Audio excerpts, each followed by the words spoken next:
Zbornica kmetijskih in živilskih podjetij pri Gospodarski zbornici Slovenije je 18. oktobra 2018 organizirala žitno konferenco. Gre za osrednji letni dogodek žitnega sektorja, na katerem se deležniki seznanijo z najaktualnejšimi temami v tem sektorju. Udeležence je pozdravila nova ministrica za kmetijstvo, gozdarstvo in prehrano, ki je izpostavila velik pomen sodelovanja in povezovanja znotraj sektorja. Prav zadovoljstvo mi je, da sem se danes lahko udeležila te konference, ker brez tega povezovanja, se pravi znotraj sektora, vzdolž vertikalne in pa horizontalne smeri, si bo prihodnje kakršnekoli napredke in izboljšave težko predstavljati.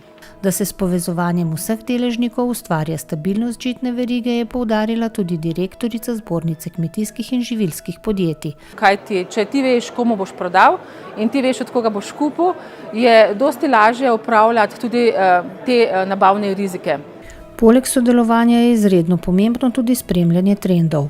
Tako na toku surovin, kot seveda tudi potrošniških trendov, kajti le ti krojijo to, kakšne izdelke bodo kupili, se pravi, kakšne izdelke morajo podjetja proizvajati in potem na ta način tudi upravljati svojo dobaviteljsko verigo. Tako so na žitni konferenci domači in tuji strokovnjaki poleg pregleda stanja na trgu z žiti, ki je stabilno, cene pa so nekoliko višje, kot so bile v lanskem letu, predstavili še vpliv globalnega trga z žiti na Evropsko unijo, prehranske trende v letu 2018 s poudarkom na žitih ter usmeritve skupne kmetijske politike po letu 2020.